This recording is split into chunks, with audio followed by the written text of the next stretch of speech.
আমরা তো বাঙালি হুজুকে। আমি একটা কথা বললাম, এটা সারা দেশ জুড়ে কথা বলতেছে। স্লিপার কোচ ছিল কি একটা ভদ্রলোকের গাড়ি। মানসম্মত লোকজন যারা আছে, ভদ্রলোক যারা আছে, তারা এই গাড়িতে চলাফেরা করে। রংপুর বগুড়া হয়ে যায় ঢাকার থেকে। জানে, যেহেতু স্লিপার গাড়ি, মনে করেন এটা তো রুগীর মতন অনেক পেশেন্ট, রুগী, অসুস্থ রোগ, আরো মনে করেন বৃদ্ধ লোক সবাই গাড়িতে চলাচল করে বেশিরভাগ। প্রায় 8 থেকে 9 বছর ধরে মনে করেন এই যে স্লিপার বাস চালাচ্ছে। এটা হলো আপনার সুইট ক্লাস বলে, এটা নিচে লোকে সিট, উপরে লোকে স্লিপার। Company Ira express. এটা স্লিপার কোচ ছিল কি একটা ভদ্রলোকের গাড়ি। মানসম্মত লোকজন যারা আছে, ভদ্রলোক যারা আছে, তারা এই গাড়িতে চলাফেরা করে। রোগীর থেকে শুরু করে বৃদ্ধ লোক সবাই এই গাড়িতে চলাফেরা করে। কারণ এই গাড়িগুলো তো কোনো আউল ফাউল ভাবে গাড়িগুলি চলে না। সবই নিজের নিজের লেভেল মতন চলে। এগুলা কোনো বড় ধরনের টার্নিং নেয় না। আপনার বাউলি টাউলি কোনো নন এসি যেরকম বাউলি মারে, এরকম এরকম কোনো বাউলি মারে।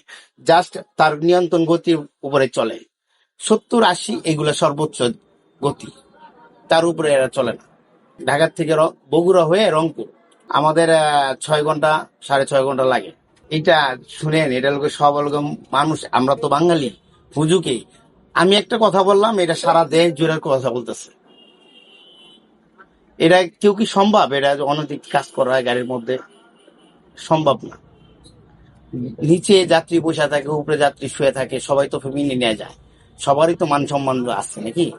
এইটা বন্ধুর ব্যাপারে সরকার এটা কি করতেছে না করতেছে বুঝতেছি না। কিন্তু সবচেয়ে দেখেন, এই 8, 9, 10 বছর ধরে স্লিপার গাড়ি বাইরেছে।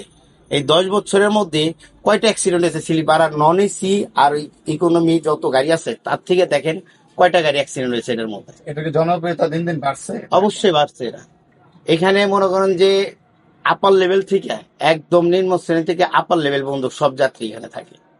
আমি যখন কক্সবাজার থেকে চালাইছি তখন দেখি মেজর, কর্নেল এরা এই গাড়িতে টিকিট কাটতেছে, সব স্লিপারে।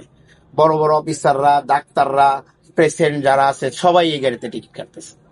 এটা আপনার এই যে অন্য অন্য গাড়ির থেকে তুলনার থেকে এই গাড়িগুলা যাত্রী যাওয়া আসার জন্য অনেক সুবিধা পাচ্ছে। মনে করেন যে নন এসির ভাড়া আছে 850 টাকা রংপুর, আর আমাদের এই গাড়িতে নিতে হচ্ছে 800 টাকা। সেইগুলো এসি এবং বিজনেস ক্লাস সিট গুলা। তো যাত্রীর এই তুলনায় যাত্রীর সাশ্রয় হচ্ছে। স্লিপারে যাচ্ছে 1000-1200 টাকা, স্লিপারে ওই যে হুন্দাই গাড়িতে নেল 1800 টাকা।